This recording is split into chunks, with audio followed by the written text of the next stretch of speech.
नमस्कार प्यारे बच्चों। आज हम करने जा रहे हैं कार्यपत्रक संख्या 1। यह हमारी हिंदी की पाठ्य पुस्तक से ली गई पहली कविता है, जिसका नाम है हम पंछी उन्मुक्त गगन के। यह कक्षा 7वीं के लिए है। अब शिक्षा निदेशालय ने हमारे विषय से संबंधित वर्कशीट भी बनाना शुरू कर दिया है। इसमें विद्यार्थी को सबसे ऊपर अपना नाम व कक्षा अध्यापक का नाम लिखना होगा। चलिए शुरू करते हैं इस वर्कशीट को। प्यारे बच्चों, कोविड-19 की इस विषम परिस्थिति में निश्चय ही आप कई प्रकार की कठिनाइयों और परेशानियों से जूझ रहे हैं। आप अपने विद्यालय, अपने दोस्तों की कमी भी महसूस करते होंगे।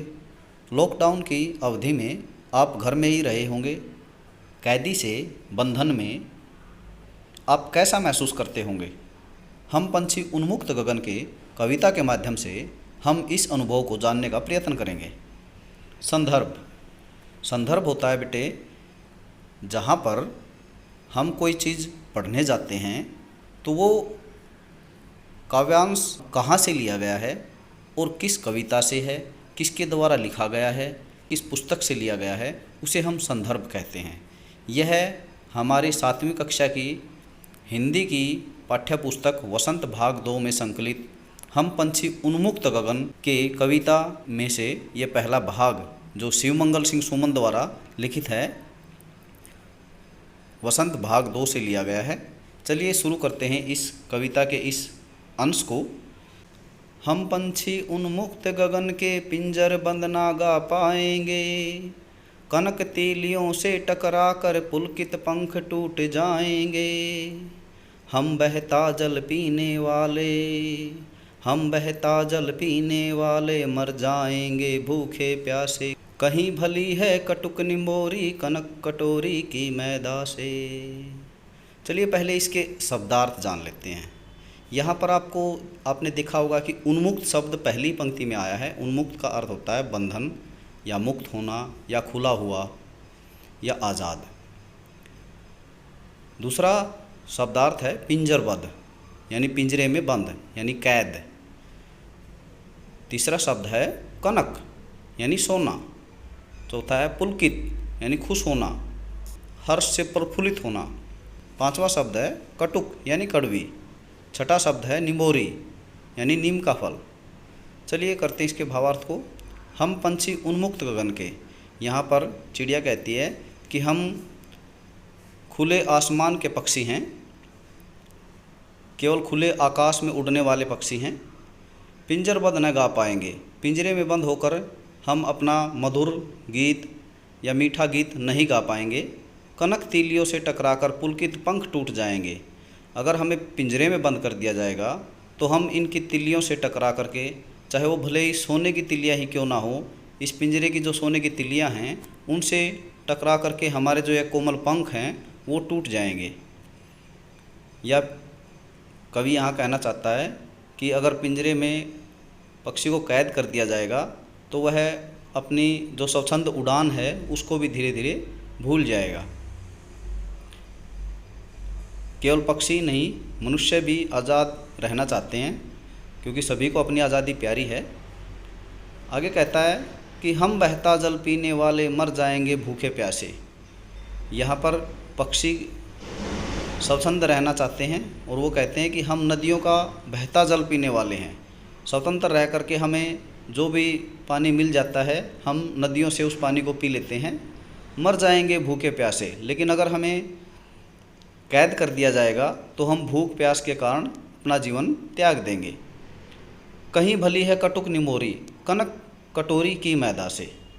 यहाँ पर अपनी स्वतंत्रता को पाने के लिए या अपनी स्वतंत्रता से उन्हें बहुत प्यार है उसको दिखाने के लिए पक्षी कहते हैं कि हमें नीम की कड़वी निमोरी उस सोने की कटोरी में दिए गए भोजन से कहीं ज़्यादा पसंद है, क्योंकि वह हमें स्वतंत्र रूप से मिलती है। हम आज़ाद रह कर के उसे खा सकते हैं, चाहे हमें थोड़ा ही भोजन क्यों ना मिले, लेकिन उसको हम खुशी से अपना जीवन निर्वाह कर सकते हैं। लेकिन यदि हमें पिंजरे में कैद कर दिया जाएगा और चाहे हमें सोने की कटोरी में ही क्यों ना भोजन दिया जाए, मैदा का अर्थ यहाँ भोजन लिया गया है, यदि हमें पिंजरे में बंद कर करके भोजन दिया जाएगा तो उसमें हम खुश नहीं रह पाएंगे। चलिए आगे इसके प्रश्नोत्तर कर लेते हैं। आइए जाने हमने क्या सीखा। पहला प्रश्न है, पक्षी पिंजरे में क्यों नहीं रहना चाहते। इसका यहाँ उत्तर दिया गया है, क्योंकि पक्षी को अपनी आज़ादी बहुत प्यारी है, इसलिए वह पिंजरे में नहीं रहना चाहते हैं। दूसरा प्रश्न है, कड़वा नीम का फल यानी निम्बोरी को सोने की कटोरी की मैदा से ज़्यादा अच्छा क्यों कहा गया है। कैदी होकर सोने की कटोरी में खाने से कहीं बेहतर है आज़ाद रहकर कम खाना या कड़वी निम्बोरी खाकर खुश रहना। आप भी जानते हैं कि अगर आपको कैद कर दिया जाए तो आप भी वहाँ पर चाहे सोने की कटोरी में आपको भोजन दे दिया जाए या सोने की थाली में आपको भोजन दे दिया जाए, वो आपको अच्छा नहीं लगेगा। क्योंकि स्वतंत्र रह कर के अगर आप सूखी रोटी भी खाते हैं तो आपको बहुत ही अच्छी लगेगी और आप खुशी का अनुभव करेंगे, आंतरिक खुशी जो हमें आज़ाद रहने से ही मिलती है। क्योंकि आंतरिक खुशी केवल आज़ादी से ही मिलती है, आज़ादी का कोई मोल नहीं। तीसरा प्रश्न है, क्या आपको लगता है कि पक्षी भी मनुष्य की तरह भावों को महसूस करते हैं। कैसे। जी हाँ, मनुष्यों की तरह पक्षी भी सुख दुख के भावों को प्रकट करते हैं। जैसे साथी से बिछुड़ने या पिंजरे में बंद करने पर दुख का भाव प्रकट करते हैं और अपने साथी से मिलने या आज़ाद होने पर सुख का भाव प्रकट करते हैं। आपने देखा होगा, जैसे ही आप उनको आज़ाद करेंगे तो वो इधर से उधर उछलने कूदने शुरू कर देंगे और बहुत सारे चक्कर लगाना शुरू करेंगे, तो वो खुशी का भाव होता है। और जब आप उन्हें पिंजरे में कैद कर देंगे तो वो पिंजरे को चोंच मारना शुरू कर देंगे, इधर उधर फड़फड़ाना शुरू करेंगे। वो उनका दुख का भाव है, क्योंकि वो वहाँ पर अपने आप को आज़ाद करवाने का बहुत प्रयास करते हैं लेकिन आज़ाद नहीं हो पाते। चौथा प्रश्न है, आपने बहुत सारे पक्षियों को देखा होगा, उनकी एक सूची बनाइए। यहाँ पर हमने कुछ सूची बनाई है। हमने गोरैया, कौवा, तोता, मैना, कबूतर, बाज, नीलकंठ, मोर, उल्लू, मुर्गा आदि पक्षी देखे हैं। आप इसके अतिरिक्त और भी इसमें शामिल कर सकते हैं। आपकी बुद्धि क्षमता पर निर्भर करता है कि आप कितने पक्षियों के नाम को याद रख सकते हैं या कितने पक्षियों को आपने देखा है या आपकी स्मृति में उनके नाम रखे हुए हैं। अगला प्रश्न है, कौन सा पक्षी आपको सबसे अच्छा लगता है, उसके बारे में अधिक से अधिक जानकारी एकत्रित करके लिखिए। हमने यहाँ अपने आधार पर लिखा है, आप भी अपने आधार पर यहाँ लिख सकते हैं। आपको उसके बारे में जानकारी एकत्रित करनी है, उसके लिए आप गूगल का प्रयोग कर सकते हैं। हमने उत्तर दिया है कि हमें मोर सबसे अच्छा पक्षी लगता है। इसके सिर पर कलगी, गर्दन पर नीला रंग व नाचते हुए इसके मोर पंख बहुत ही सुंदर लगते हैं। वह अपने नृत्य से मोरनी को अपनी ओर आकर्षित करता है और अपने परिवार को आगे बढ़ाता है। मोर अनाज, कीड़े मकोड़े, लाल मिर्च व सांप आदि को मारकर खा जाता है। आपने देखा ही होगा कि मोर जो है वो अनाज खाते समय ऐसा लगता है यह हिंसक पक्षी नहीं होगा, लेकिन आपको नहीं पता कि वह कीड़े मकोड़ों के साथ साथ सांप आदि को भी मारकर खा जाता है और उसे पचा जाता है।